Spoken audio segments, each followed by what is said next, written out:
આજ તો સવારમાં આપણે જવાનું હતું દુકાને, એટલે આપણે લઈ લીધી જમકુને લઈને આવતા હતા હાઈવે ઉપર. તો પેટ્રોલ થઈ રહ્યું અને પેટ્રોલ ભરવા આવી ગયા આપણે પેટ્રોલ પંપે.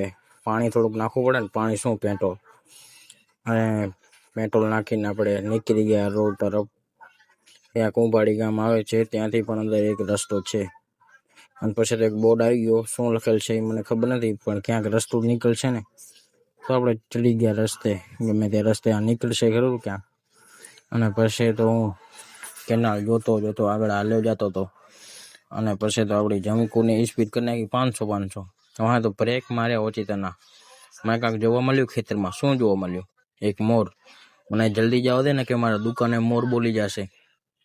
અને પછી તો અહીંયા દુકાને આવીને જોયું તો ભિખારીભાઈ મોબાઈલ જોતા હતા, ધંધામાં ધ્યાન નતા દેતા. અને આ બાજુ જય મોગલ, આ બાજુ તો કાંઈ ટ્રાફિક હતી નહીં. ત્યાં બાવો દોડતો હતો, ખાલી એક બાવો હતો. જોઈ શકો છો, હજી દુકાનો પણ બંધ છે.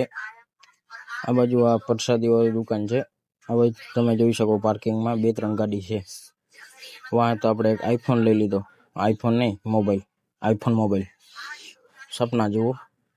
અને પછી તો આપણે અહીંયા આપણી દુકાન છે, જોઈ શકો છો. આ અમારી દુકાન છે, અહીંયા કામ કરવા આવી છે આપણે.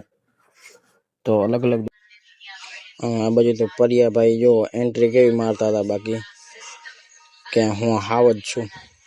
આ બાજુ કમાભાઈ તો ઉઠીને ચાય પીને હોરકાવા મારતા હતા, હજી ઉઠીને હાલ્યા આવે. પછી તો અહીંયા આવી ગયા હતા આપણા કલાકાર. પછી તો કલાકાર આવી ગયા હતા રાજેશ કાપરા, તમે ઓળખતા જશો, ગુજરાતમાં નામ ચાલે છે ટોપમાં. તો આપણો મિની બ્લોગ અહીંયા જ પૂરો કરીશું.